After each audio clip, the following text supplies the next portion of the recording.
आज डाउटनेट आप डाउनलोड करें। डाउटनेट पर अपने सभी गणित, रसायन विज्ञान, भौतिक विज्ञान और जीव विज्ञान के डाउट्स का करो सफाया। बस प्रश्न की फोटो खींचो, एक ही प्रश्न को क्रॉप करो और तुरंत वीडियो सोल्यूशन पाओ। अभी डाउनलोड करें। नमस्कार दोस्तों, हमारा प्रश्न है कि एक कार्बन, हाइड्रोजन, नाइट्रोजन और ऑक्सीजन मुक्त यौगिक हैं जिनका दिया गया है हमें 0.48 ग्राम। केंडल विधि से क्रिया कराने पर हमें क्या प्राप्त होता है? अमोनिया प्राप्त होता है। और इसे उदासीन करने के लिए हमें 48 मिलीलीटर को N/5H2SO4 की आवश्यकता होती है। तो इस यौगिक में हमें कार्बन का परसेंट दिया गया है, हाइड्रोजन का दिया गया है और हमें सरल यौगिक का अणुसूत्र या फिर यौगिक का सरल सूत्र ज्ञात करना है। ठीक है, तो सबसे पहले दोस्तों मैं यहाँ पर इसका रासायनिक सूत्र लिख लेता हूँ जो कि हमें प्रश्न में यौगिक के तौर पे दिए गए हैं। ठीक है, तो यहाँ पर दोस्तों हमें जो रासायनिक सूत्र दिए गए हैं वो यहाँ पर हमें दिया गया है 0.48 ग्राम, जो कि हमारी क्या होगी? ये होगा दोस्तों हमारा W। ठीक है, जिसे हम किस नाम से जानते हैं? ये होता है हमारा यौगिक का द्रव्यमान। ठीक है, या फिर हम इसे यौगिक का मास भी कहते हैं। तो ये हो गया हमारा यौगिक का द्रव्यमान, जो कि हमें कितना दिया गया है? वो दिया गया है 0.48 ग्राम। ठीक है, उसी तरह से दोस्तों यहाँ पर हमें दिया गया है कि हमें जो H2SO4 है वो 48 मिलीलीटर में डालने के बाद क्या हो जाती है? उदासीन होती है। ठीक है, तो सबसे पहले दोस्तों हमें यहाँ पर यौगिक जो दिए गए हैं वो कार्बन, हाइड्रोजन, नाइट्रोजन और ऑक्सीजन दिया गया है, जहाँ पर हमें कार्बन और हाइड्रोजन का परसेंट दिया गया है। तो सबसे पहले हम यहाँ पर क्या करते हैं? हमारी जो है नाइट्रोजन का परसेंट निकाल लेते हैं। ठीक है, तो नाइट्रोजन का जो परसेंट निकलेगा दोस्तों, उसका जो रासायनिक सूत्र होता है वो हम जानते हैं वो क्या होता है? वो होता है दोस्तों हमारा 1.4 इंटू NV डिवाइडेड बाय क्या? W। W कौन सा? यौगिक का द्रव्यमान। तो हम ये कह सकते हैं कि ये इस तरह से हमारा फॉर्मूला होता है। ठीक है, अब दोस्तों यहाँ पर हमें NV निकालनी है, जिसके जरिए हम क्या निकाल लेंगे? हमारा जो है नाइट्रोजन का परसेंट निकाल लेंगे। ठीक है, तो दोस्तों हमें पता है कि हमारा जो NV यहाँ पर क्या हो जाएगा? NV जो होगा दोस्तों यहाँ पर हो जाएगा हमारा, यहाँ पर दोस्तों हमारा जो H2SO4 है वो कितने को उदासीन कर रहा है? 48 मिलीलीटर को N/5 के हिसाब से। अगर दोस्तों हम यहाँ पर हमारा जो H2SO4 का उदासीन तुल्यांक निकालूं, उदासीन तुल्यांक, तो वो क्या हो जाएगा दोस्तों? यहाँ पर इसका उदासीन तुल्यांक हो जाएगा 48 मिलीलीटर के साथ है, तो ये हो जाएगा हमारा 48 इंटू कितने के साथ है? N/5 के साथ है, मतलब N के 1 मोल के साथ में 5 है, इसका मतलब कितना आ गया हमारा? 48/5। ठीक है, उसी तरह से दोस्तों यहाँ पर हमारे अमोनिया में नाइट्रोजन की संख्या कितनी होती है? 1 होती है। तो हमारा जो NV का वैल्यू आएगा वो हमारा NV का वैल्यू क्या आ जाएगा? N का हो जाएगा 1 और V की जगह में क्या हो जाएगा? ये हो जाएगा, जो कि हो जाएगा हमारा 48/5। तो ये हो गया दोस्तों हमारी NV की वैल्यू। अब दोस्तों हम यहाँ से इसका नाइट्रोजन का परसेंटेज निकाल लेते हैं। तो दोस्तों हमारा जो नाइट्रोजन का परसेंटेज आ जाएगा वो आ जाएगा यहाँ पर 1.4 इंटू NV की वैल्यू कितनी आ गई हमारे पास? 1 इंटू 48/5। ठीक है, जो कि 5 नीचे चला जाएगा और हमारा W यौगिक की वैल्यू कितनी है? वो है 0.48 ग्राम। ठीक है, तो दोस्तों यहाँ पर जब हम नाइट्रोजन का परसेंटेज निकालना है तो जब हम इसे कैलकुलेट करेंगे दोस्तों तो हमारे पास वैल्यू कितनी आएगी? वो आ जाएगी 28%। ठीक है, तो ये हो गई हमारी नाइट्रोजन की परसेंट। अब दोस्तों हमें यहाँ पर कार्बन का परसेंटेज पता है। ठीक है, हाइड्रोजन का पता है, अब हमें नाइट्रोजन का भी पता चल गया है। ठीक है, तो हम यहाँ पर ऑक्सीजन का परसेंटेज तो निकाल ही सकते हैं। तो उसी तरह से मैं यहाँ पर ऑक्सीजन का परसेंटेज निकाल लेता हूँ, जो कि क्या हो जाएगा दोस्तों?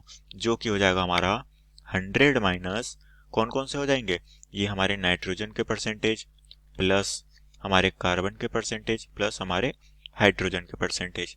तो इन सब परसेंटेज को अगर मैं 100 से माइनस कर लूँ तो हमारा ऑक्सीजन का परसेंटेज क्या हो जाएगा? निकल जाएगा। तो हमें पता है कि हमारा जो है नाइट्रोजन का परसेंटेज कितना है? वह है 28%। और उसके बाद हमारा कार्बन का कितना है? वो दिया गया है हमें प्रश्न में, जो कि है 48%। और हाइड्रोजन का कितना है? वो है 8%। तो इन दोनों को जब जोड़ेंगे दोस्तों और अगर 100 से डिवाइड करेंगे, माफ कीजिए दोस्तों, 100 से अगर हम इसे घटाएंगे तो हमारा वैल्यू कितनी आ जाएगी? यहाँ पर दोस्तों हमारी जो ऑक्सीजन की वैल्यू होगी वो आ जाएगी 16%। ठीक है, तो यहाँ पर हमने अपने ऑक्सीजन की परसेंटेज निकाल ली कि हमारे यौगिक में ऑक्सीजन कितना है? वो है 16%। ठीक है, अब दोस्तों हमें यहाँ पर इसका सरल सूत्र निकालना है। ठीक है, तो दोस्तों हम जानते हैं कि किसी भी यौगिक का सरल सूत्र या फिर हम उसका आणविक सूत्र की बात करें तो वो किस तरह से निकलेगी? यहाँ पर हमारे जो कार्बन, ऑक्सीजन यहाँ पर हाइड्रोजन इन सभी के यौगिक के अणु सूत्र के आधार पर निकलेगी। ठीक है, तो सबसे पहले दोस्तों हम यहाँ पर इन सब का क्या निकाल लेते हैं, इन सब यौगिक का दोस्तों अनुपात निकाल लेते हैं। तो इनका अनुपात किस तरह से निकलेगा, वो कुछ इस तरह से हो जाएगा हमारा। तो सबसे पहले हम कार्बन के लिए देखते हैं और यहाँ पर हमें इनका क्या दिया गया है, परमाणु द्रव्यमान भी दिया गया है। ठीक है, तो सबसे पहले हम कार्बन के लिए देखते हैं। कार्बन के लिए दोस्तों हमारे पास जो कार्बन का परसेंटेज कितना दिया गया है वो है 48। तो यहाँ पर आ जाएगा हमारा 48। अब दोस्तों यहाँ पर हमें इसका द्रव्यमान भी दिया गया है जो कि कितना दिया गया है, 12। ठीक है, तो दोस्तों मैं अगर कार्बन के द्रव्यमान से अगर हमारे परसेंटेज को भाग दूं तो कितना आ रहा है, ये आएगा दोस्तों हमारा करीबन कितना आ जाएगा, ये आएगा 4 पॉइंट समथिंग कुछ आएगा। बस दोस्तों यहाँ पर हमें क्या लेना है, यहाँ पर हमें पूर्ण यौगिक लेना है। तो यहाँ पर दोस्तों हमारा पूर्ण यौगिक क्या आ रहा है, 4 आ रहा है, मतलब कार्बन की संख्या कितनी है, वो होगी 4। ठीक है, उसी तरह से दोस्तों हम एक एक करके अपने हाइड्रोजन को देख लेते हैं। हाइड्रोजन का दोस्तों हमारे पास परसेंटेज है वो कितना है, 8% है। ठीक है, तो यहाँ पर मैं लिख लेता हूँ 8। और दोस्तों हम जानते हैं कि हमारा हाइड्रोजन का द्रव्यमान कितना होता है, वो होता है 1। तो इसका द्रव्यमान जो दोस्तों 1 होता है, तो हम कह सकते हैं कि हमारी हाइड्रोजन की संख्या कितनी है, वो है 8। ठीक है, तो हमारे पास कह सकते हैं कि हाइड्रोजन का यौगिक की संख्या या फिर परमाणु की संख्या कितनी है, वो हमें 8 रखनी है। ठीक है, उसी तरह नाइट्रोजन की बात करूं तो नाइट्रोजन का परसेंटेज हमने निकाला है वो है 28। और यहाँ पर दोस्तों हमें पता है कि इसका द्रव्यमान कितना होता है, वो होता है 14। ठीक है, तो यहाँ से दोस्तों अगर मैं 14 से अगर इसको डिवाइड करूँ तो यहाँ पर नाइट्रोजन का कितना आ जाएगा, नाइट्रोजन दोस्तों यहाँ पर हमें पूर्ण यौगिक लेना है, तो हमारे जो नाइट्रोजन की संख्या आ जाएगी वो हो जाएगी 2। ठीक है, क्योंकि 14 दूनी 28, तो ये यहाँ पर पूर्ण यौगिक कितना आ गया, वो आ गया 2। उसी तरह से दोस्तों हमारा जो ऑक्सीजन बच गया, तो यहाँ पर ऑक्सीजन जो है उसका है परसेंटेज 16। और हम जानते हैं कि ऑक्सीजन का कितना होता है, परमाणु द्रव्यमान भी होता है 16। ठीक है, तो ये आ गया 1। तो हम कह सकते हैं कि ऑक्सीजन के हमें परमाणु की संख्या कितनी लेनी है, 1 लेनी है। अब दोस्तों हम अपना सरल सूत्र बना लेते हैं कि हमारा जो सरल सूत्र इन यौगिक के आधार पे क्या बन रहा है। दोस्तों यहाँ पर हमारा हो जाएगा कार्बन जिसकी संख्या कितनी है, उसकी संख्या है 4, तो इस तरह से हो जाएगा हमारा C4। और यहाँ पर दोस्तों हाइड्रोजन की संख्या कितनी है, वो है 8, तो ये हो जाएगा हमारा CH8। और यहाँ पर नाइट्रोजन की संख्या है 2। ठीक है, और ऑक्सीजन की संख्या है कितनी, 1, तो ये हो जाएगा हमारा ON2। ठीक है, जहां पर ऑक्सीजन की संख्या है 1। तो इस तरह से दोस्तों हमारा जो है अणु सूत्र का निर्माण हो गया, जो कि हमने इस प्रश्न के आधार पर बताया। और यही हमें बताना था कि इस यौगिक का सरल सूत्र क्या होगा। तो इस यौगिक का सरल सूत्र होगा दोस्तों हमारा C4H8ON2।